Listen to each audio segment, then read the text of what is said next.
Casimero, nagpapahiwatig tungkol sa susunod niyang laban. Rodelyn Perez, ayaw na magboxing. Pag-usapan po natin yan, pero bago ang lahat, huwag po natin kalimutang pindutin ang subscribe button at ang notification bell for more updates. Sa post nga po ni Casimero ay tila nagpapahiwatig ito kung sino ang susunod nitong kalaban. At tingin nga po natin, ito'y walang iba kundi si Nick Ball. Kung titignan po kasi sa Super Bantamweight Division, lahat ng titulo ay hawak na ni Inoue. At ayaw naman ni Inoue na labanan si Casimero. Kaya it makes sense na aakyat na lang sa featherweight si Casimero para doon kumuha ng titulo. Kung maalala nyo po, pipirma daw ng 3-fight deal si Casimero sa kanyang promoter na si Koki Kameda, kung saan balak ni Kamedang gawing at least 4 division world champion si Casimero, kung saan ang unang laban sa 3-fight deal ay isang title eliminator. Ang pangalawa ay title fight at pangatlo ay title defense o unification. Sa rankings po ng WBC ay number 2 si Nick Ball.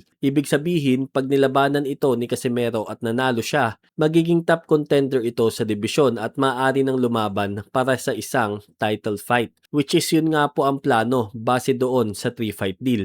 At isa pa pong clue ay ang comment ni Casimero mismo sa post niya. Ihanda mo ang pantalpak mo. Pag nakatikim to sa kamao ko, tatakbo to, pero hindi to makatakbo. Ang liit lang nito, hindi naman mahaba to. At sino pa bang maliit na tinutukoy ni Casimero? Malaking tsansa nga po na si Nick Ball. Dahil si Nick Ball po ay meron lang taas na 5'2". Habang si Casimero naman ay nasa 5'4 o 5'5 kung di ako nagkakamali. So magandang laban nga po ito mga boss, abangan po natin. Sa ibang balita naman po, manager ni Eman Bacosa nagsampa ng reklamo sa Games and Amusements Board laban kay Rodelyn Perez at sa referee. Ukol sa naging laban nito nung nakaraan sa Muntinlupa City, kung saan natalo nga po si Bacosa via majority decision. Ito daw po ay dahil umano sa sunod-sunod na rabbit punches o pagsuntok sa likod ng ulo ni Eman Bacosa. May kita nga po sa video na meron namang basehan ang reklamo. Nakailang suntok na nga po si Perez sa ulo, sa likod ng ulo ni Eman Bacosa, ngunit bigo na pigilan ito agad ng referee. Pero syempre po, sa investigasyon na malalaman lahat yan kung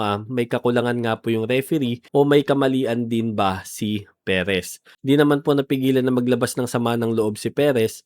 Sabi po nito, nakaka-discourage magboxing, parang ayaw na po niya magboxing. If hindi kayo marunong tumanggap ng pagkatalo, huwag ka na lang magboxing. Sa ibang banda naman mga boss, ang self-proclaimed kuya ng mga batang Pacquiao na si De Barbo, panalo sa kanyang laban sa Thailand via round 2 knockout. Sabi nga nito ipaghihiganti niya daw si Eman Bacosa. At mukhang natupad nga mga boss dahil nanalo siya at ngayon ay meron na siyang record na 9-0. So that's the story mga boss. Maraming salamat sa panonood. Huwag kalimutan mag-like and mag-subscribe. Comment na din po kayo. Maraming salamat po.